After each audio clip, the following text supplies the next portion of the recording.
सलाम मेरी YouTube family. मैं हूँ आपकी host Anna voice with night owls. जिन हॉरर स्टोरीज की सीरीज लेके आ गई हूँ मैं आप लोगों के साथ। मेरे पास बहुत सारी स्टोरीज हैं आप लोगों के साथ शेयर करने के लिए। तो चलिए शुरू करते हैं हमारी फर्स्ट वीडियो के साथ। जल्दी से घर के किसी एक कोने में बैठ जाए, अंधेरा कर लें और हेडफोन यूज कर लें। ये कहानी एक नौजवान लड़के आदिल की है जिसने अपनी ज़िंदगी में एक खौफनाक तजुर्बा किया। आदिल का ताल्लुक एक छोटे से शहर से था जहां रात को सुकून और खामोशी किसी पुरस्रार बात को जन्म देती थी। एक रात आदिल अपने दोस्तों के साथ शहर के बाहर एक कदीम खाली इलाके में जा रहा था। ये इलाका हमेशा से लोगों के लिए खौफनाक का बायस रहा क्योंकि यहाँ पुरानी इमारतें और वीरान सड़कें थीं जिन्हें ज़्यादातर लोग अजनबी और खौफनाक समझते थे। लेकिन आदिल और इसके दोस्तों का इन बातों पर कोई खौफ न था। वो ये सब बातें अफसाना समझ के छोड़ देते थे। चंद घंटों के बाद वो सब एक पुराने मकान के करीब पहुंचे।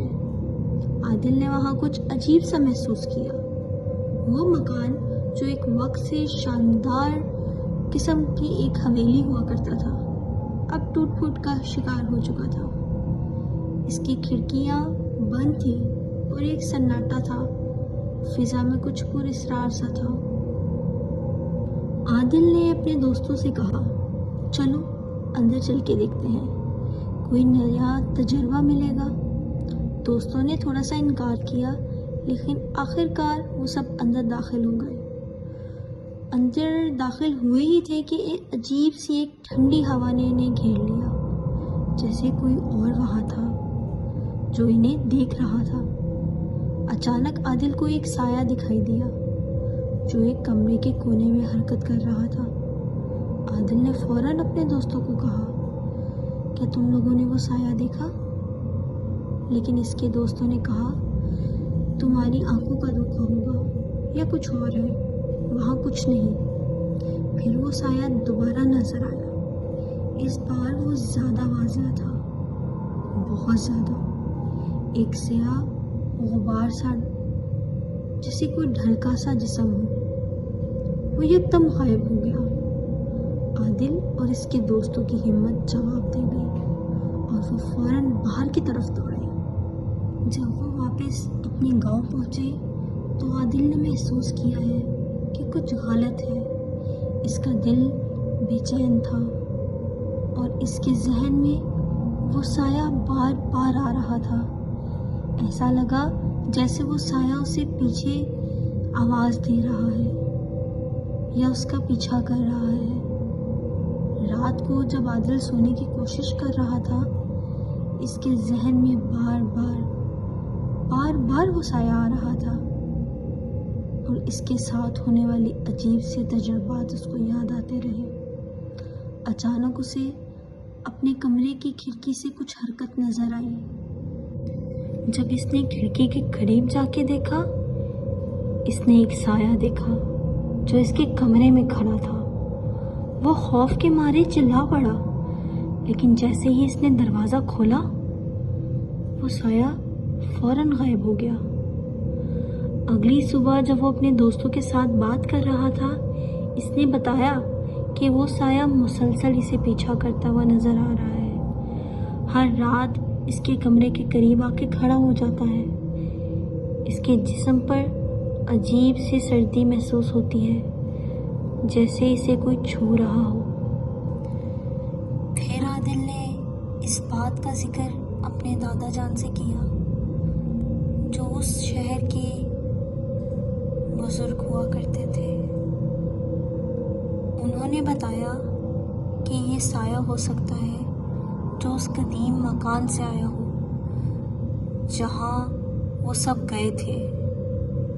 लोग कहते हैं कि उस मकान में एक पुरस्रार वाक़या हुआ था और वहाँ मौजूद रूहें अभी तक लोगों को परेशान करती हैं।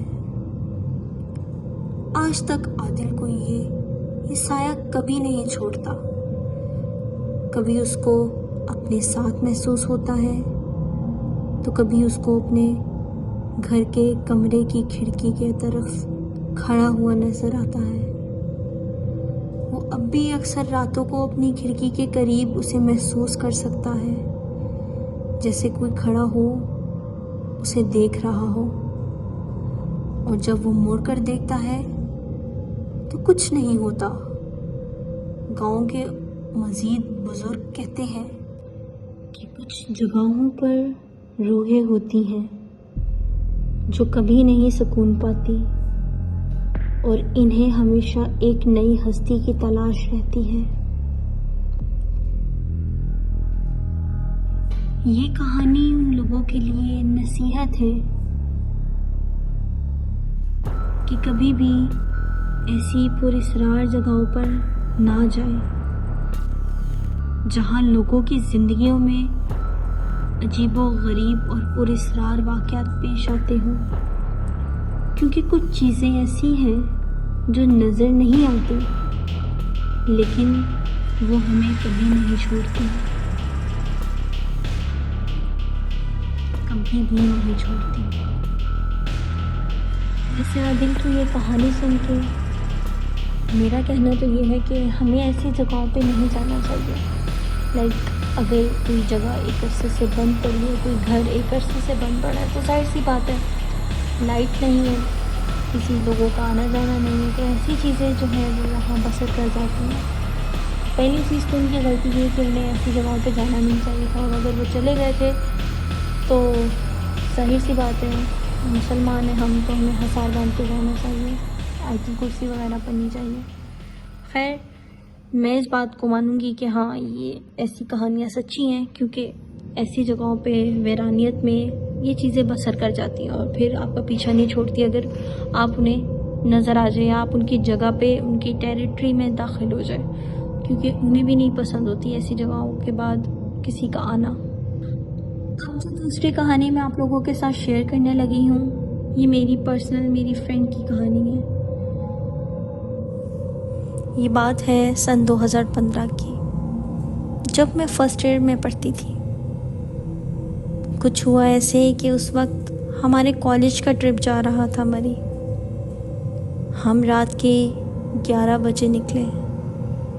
सर्दियों का वक्त था तो धुंध काफ़ी ज़्यादा हो गई थी, इसलिए रास्ते में मरी तक जाने में बहुत दुश्वारी आई।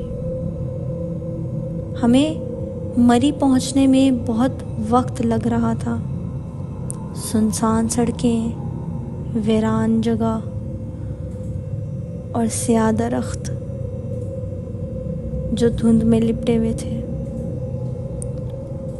फजर का वक्त हुआ और हम वहाँ पहुँचे।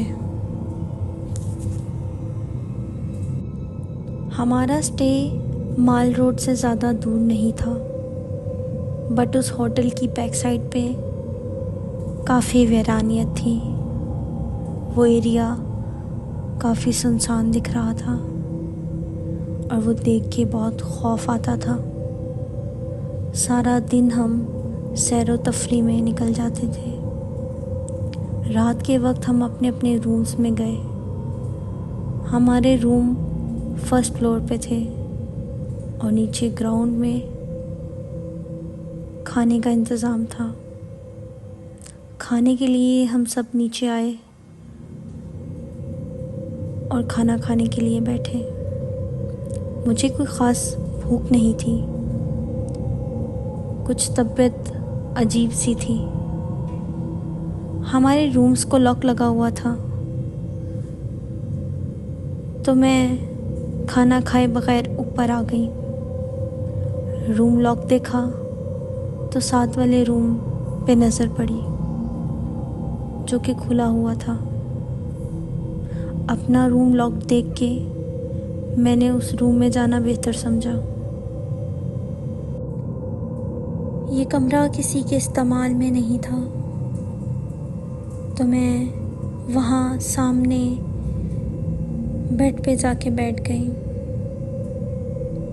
अभी बैठी ही थी तो मुझे सामने विंडो पे शैडो नज़र आया।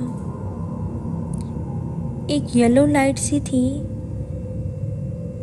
और वो लाइट उस विंडो पे पड़ रही थी। जैसे ही गौर से देखा तो किसी का फेस बन रहा था। जाहिर सी बात है कि फ्लोर और रूम वो यूज़ में नहीं था। ऊपर वाले फ्लोर में लॉक लगा हुआ था, सारे रूम बंद थे सिवाय उस कमरे के जहाँ मैं बैठी थी, और सब नीचे खाना खाने में मसरूफ़ थे। मुझे वो शैडो जैसे ही नज़र आया, मुझ पे खौफ तारी हो गया, जिस खौफ से मैं नीचे भागी। नीचे मुझे अपनी क्लास फेलोज़ मिली तो मैंने उनको बताया कि मैंने ये सब देखा है, मगर किसी ने मुझ पे यकीन नहीं किया। हम 7 दोस्तों का एक ग्रुप था और हमने 2 रूम्स में स्टे किया हुआ था। 4 लोग एक रूम में थे और बाकी दूसरे रूम में थे। मैं उन 4 लड़कियों के साथ वाले ग्रुप में थी।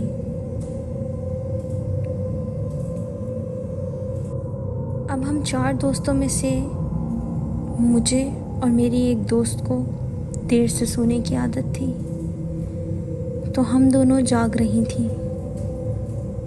अचानक से वॉशरूम से कुछ नॉक करने की आवाज़ आई, जैसे कोई चीज़ मार रहा हो या कुछ खटका रहा हो।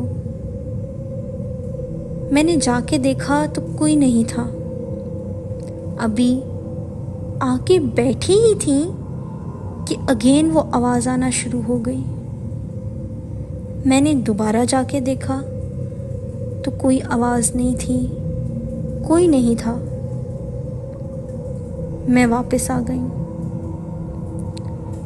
ऐसा कोई 4 दफ़ा हुआ कि मैं आके बैठती थी और वो आवाज़ आना शुरू हो जाती थी। खैर, हमने इग्नोर किया और आके सो गई। सुबह होने से पहले मुझे एक दोस्त ने जगाया। मैं बेखबर सो रही थी कि अचानक से उसने मुझे बुरी तरह झंझोड़ा और कहा, उठो, ये देखो। उठो, ये दराज देखो, इस दराज में कुछ है। अब वो दराज बेड की साइड टेबल की थी जिसमें हमारा सामान रखा हुआ था और वो लॉक्ड था। मेरे दोस्त के बताने पे पता चला कि अंदर कुछ हिल रहा था। हिल कैसे सकता है जबकि वो लॉक था। खैर, बहुत खौफ महसूस हो रहा था हम सबको। मेरी एक दोस्त ने कहा कि इसको खोलो। सब काफ़ी डरे हुए थे, किसी ने नहीं खोला था। एक दोस्त ने बोला कि अंदर चूहा होगा कोई, मगर मेरा सवाल ये था कि वो ड्रॉ अच्छे से लॉक था और उसमें हमारा सामान पड़ा था। चूहा कैसे घुस सकता है अंदर। खैर, थोड़ी बहुत हिम्मत करके उसको खोलने की कोशिश की, तो जब खोला तो वो खाली था। हमारा सामान भी अंदर से गायब था। ये देख के इतना खौफ आया कि बता नहीं सकते। इतनी ही देर में 7 वाले रूम से दोस्तें आईं। हमने उन्हें ये सारी कहानी बताई। ये सुनने की देर थी कि वो बोली कि चलो, तुम लोगों के साथ तो चलो बस ये हुआ है, हम लोगों से पूछो। हम सारी रात सो नहीं सके। हमारे रूम का टीवी खुद ब खुद चलता और बंद होता था। हमने लाइट्स ऑन करके देख ली, हमने जाग के देख लिया। वो टीवी खुद ब खुद चल रहा था और कुछ देर बाद बंद हो जाता था। खैर, हम सब दोस्तों ने मिलजुल के वो रात, वो वक्त गुजारा। जैसे ही सुबह हुई, हमने अपनी टीचर्स को बताया कि रात हम सब के साथ ये सब हुआ है, मगर उन्हें बताने का कोई फ़ायदा नहीं हुआ। वो हंस के बोली कि तुम लोग अब बड़े हो गए हो, ऐसी जगहों पे ये सब कुछ होता रहता है, ये आम बात है।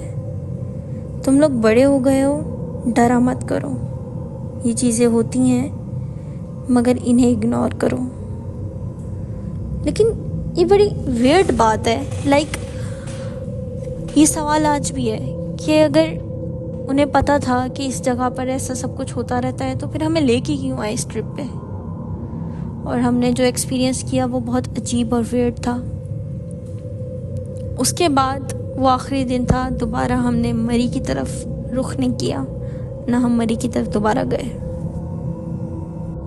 खैर, ये थी हमारी आज की 2 स्टोरीज़। उम्मीद करती हूँ आप लोगों को पसंद आई होंगी। मज़ीद स्टोरीज़ देखने के लिए आपको हमारे चैनल को सब्सक्राइब करना होगा। वीडियो पसंद आई तो उसको लाइक ज़रूर कीजिएगा और अपने फ्रेंड्स में शेयर कीजिएगा। फिर मिलते हैं नेक्स्ट वीडियो में, नेक्स्ट सीरीज़ के साथ, न्यू कोई स्टोरीज़ के साथ। तब तक के लिए अपना ख्याल रखिएगा, दुआ में याद रखिएगा और अपने अस्कार करना बिल्कुल मत भूलिएगा।